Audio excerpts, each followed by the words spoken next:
With Donald Trump running for president, the responsibility of running his multi-billion-dollar real estate business has been assumed by his 3 adult children, Donald Jr., Ivanka, and Eric, top executives in the Trump empire.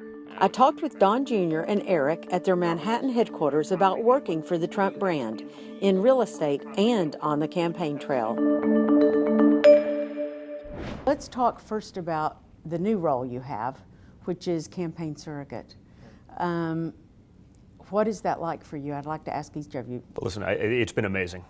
It's just so exciting to see him really giving a voice to people who haven't had a voice in a very long period of time. The hardworking, blue-collar Americans that made this country so great, they seem like the only demographic that doesn't get catered to anymore in politics. And I think his message is resonating so well with them. So it's just an honor to be able to go around the country and have these people come up to me and say, Don, thank you for letting your father do this, as though I had any control over, I wouldn't necessarily be able to control him anyway. What has it been like for you to go out on the campaign trail? It's been a fascinating process, right? I don't think any of us realize how brutal politics could be, how complicated, kind of sitting front and center at the debates and really getting that front row look at politics and the inner workings. It's not what it appears on TV. That much I can tell you. But it's been fascinating, and everything that we've ever done with our father, we've done together, and we're there by his side all the time because we love the man, and he'd be fantastic at the job, and he would do such a great job as Commander-in-Chief for this country. He's built such an unbelievable empire. He would do such a great job as Commander-in-Chief. Let's talk about what it's like for you two in particular. So, Don, you like to shoot guns. Yes. You like to fish. I know. A lot of these Republican voters out there are just like you. So you got to go to Iowa, and I was talking to someone when I was in Iowa who said you had slept on one of their couches and went shooting with the Iowa governor. Yeah. What the heck? Well, it's a friend of mine, Doug Hurley, who's just, Iowa State Police. He's a friend of mine because I am big into hunting way before I was ever in politics. So it's not, we're not doing the obligatory political, stand there with a gun who's off safety, finger on the trigger, pretending I know what I'm doing. We actually live that lifestyle. We're both big shooters. We're both big outdoorsmen. I've tried to, if I can get more kids off of a couch, away from video games and into the woods, I'm doing them a major service. And so I want to make sure those same opportunities are there for my kids and their kids after them and your kids. And it's been such a big part of my life that I'm saying, hey, it's great. I can come out of the closet. I'm a shooter, and I'm not afraid to talk about it. You guys, I've watched you on the trail, and you actually will engage in discussing the issues somewhat. Ivanka prefers not to discuss the issues. She would rather be a character witness for her dad. Well, I think we're all character witnesses for him because that's clearly true. We were brought up. I always joke, we're the only sons of billionaires that are as comfortable in a D10 Caterpillar bulldozer as we are in a golf cart. Because and those are the ways. That? Well, because that's how he brought us up. It was about work ethic. It was about values. It was also making damn well sure we understood what we had and don't take it for granted. Don't squander those opportunities because we recognize we're lucky and we're fortunate. We get it.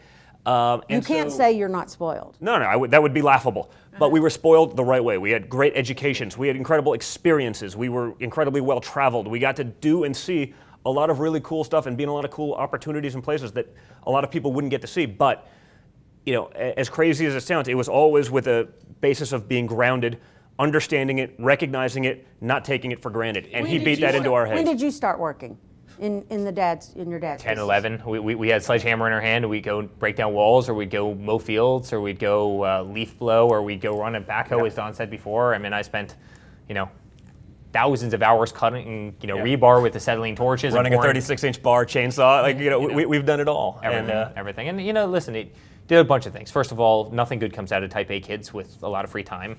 Second of all, we were the type of family, if you wanted a bike, you went and bought yourself the bike. You worked for it and you bought it for yourself. You wanted a new fishing rod, you went and bought yourself that fishing rod. We were 100% spoiled, as Donnie said before, but we had that education. We had a warm, roof over our head. But if we wanted something, we worked for it. So it taught us the trades of the business, what we do every single day. It avoided us having free time, which is never a good recipe with any kids. It taught you the value of a dollar. It really did great things. You two and Ivanka meet every Monday morning at 7 o'clock downstairs at the Trump Grill or whatever. That starts our week. Okay, that starts your week. So give me a typical Monday morning about the company. What are you doing? Well, that's what it is. What's unique about our jobs is it is so big, it is so broad, and there is so much going on that our day, it's not the same job, same rigmarole every day. It's whatever needs to get done. It's okay. Well, this is the thing this week. This is what how we're gonna attack the problem. This is how we're gonna, think ahead on the next thing. Let's not be reactive. Let's be proactive. So, every week it's a different meeting, and it just depends on what's going on at the time. Obviously, we have a lot of great stuff. You're from D.C., so we're opening up the old post office right now. So we're finishing up construction in that. We're starting hotel operations from the hotel management side of things. So you have so many moving parts. So we're all involved in so many different aspects. Now, on each individual job, at least the jobs that aren't massive, there's sort of a chief for every job itself, but we also inform each other because there are things that overlap. There's a lot of synergies. So everyone knows what everyone else is doing, but we also trust each other enough to say that, okay, you're running with this. I know it's in good hands. Let me know what's happening so that we're all on the same page. And what's great about, frankly, us and what we're very fortunate about, our offices are right next to each other, as you've seen. Yeah. We work together day and night, but we still choose to actually vacation together, including Ivanka and our families. And Eric and I spend most weekends together at least, once or twice. So, family business can go usually really bad or really good. There's usually not a middle ground, whereas it's just okay, it works. I mean, we're really fortunate to have sort of the really good where we have that relationship. When you have a bunch of alpha people in a room, that usually is a recipe for disaster, but we're able to put an ego aside to say, hey, what's best for the company, but what's all best for the long Trumps have run. ego. How do you... Of course you do. What are you talking about here? We just recognize the importance of dealing with actual issues rather than superficial ego getting in the way of things.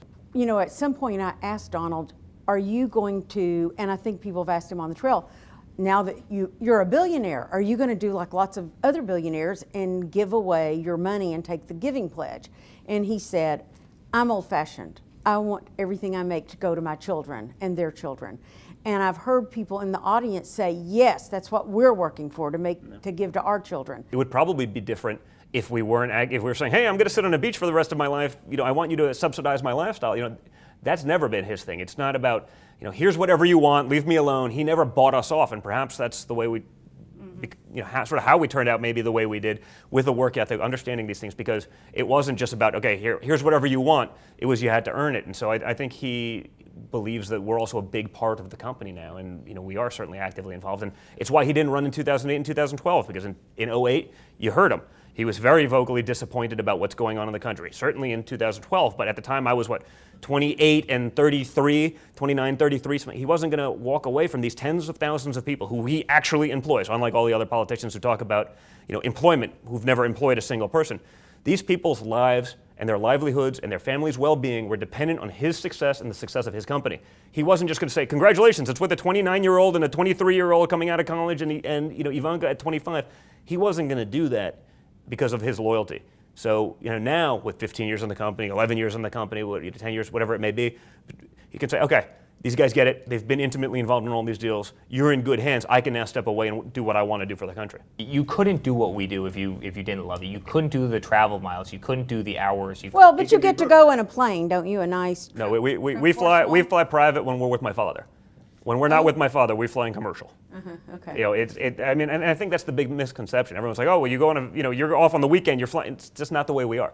And by the way, even if it was allowed, we wouldn't choose to do it that way because it's just a waste of money. It's not, we just weren't brought up that way.